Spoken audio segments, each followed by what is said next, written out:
حضرت موسیٰ علیہ السلام اور حضرت خضر علیہ السلام کی کہانی۔ ایک دن حضرت موسیٰ علیہ السلام نے بنی اسرائیل کے درمیان وعظ فرمایا۔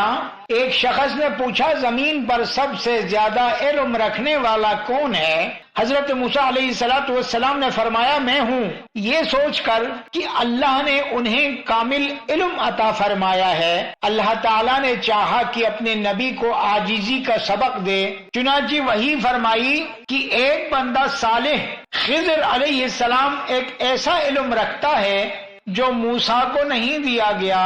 پھر حضرت موسیٰ علیہ السلام خضر علیہ السلام کی تلاش میں نکلے۔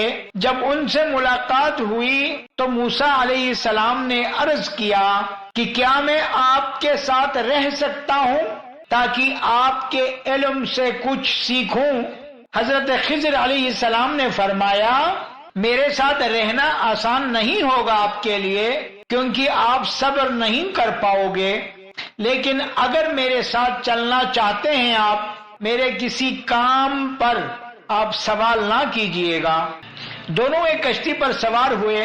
خضر علیہ السلام نے اس میں سوراخ کر دیا۔ حضرت موسیٰ علیہ السلام نے فرمایا آپ نے یہ کیا کیا؟ لوگ ڈوب جائیں گے۔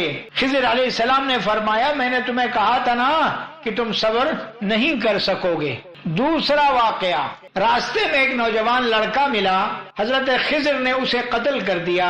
حضرت موسیٰ علیہ السلام نے غصے سے کہا آپ نے بے گناہ کی جان لے لی۔ حضرت خضر نے پھر جواب وہی دہرایا کہ میں نے آپ سے پہلے ہی کہا تھا کہ آپ میرے ساتھ صبر نہیں کر سکو گے۔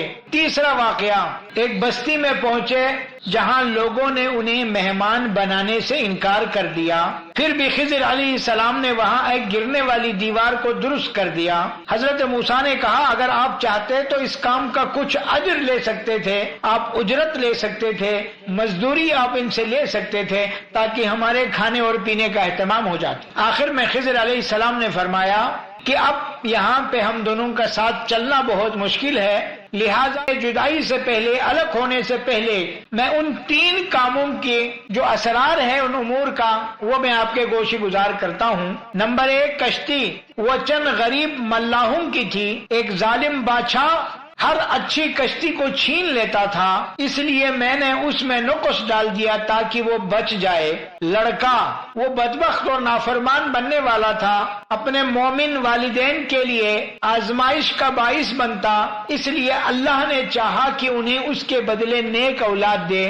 دیوار اس کے نیچے یتیم بچوں کا خزانہ تھا، ان کے والد نیک انسان تھے، اس لیے میں نے دیوار ٹھیک کر دی تاکہ خزانہ محفوظ رہے یہاں تک کہ وہ بڑے ہو جائیں۔ اس واقعے کا، اس کہانی کا خلاصہ یہ ہے کہ یہ کہانی ہمیں سکھاتی ہے کہ اللہ کی تدبیر ہمیشہ بہتر ہوتی ہے، چاہے بظاہر بات ہماری سمجھ میں آئے یا نہ آئے۔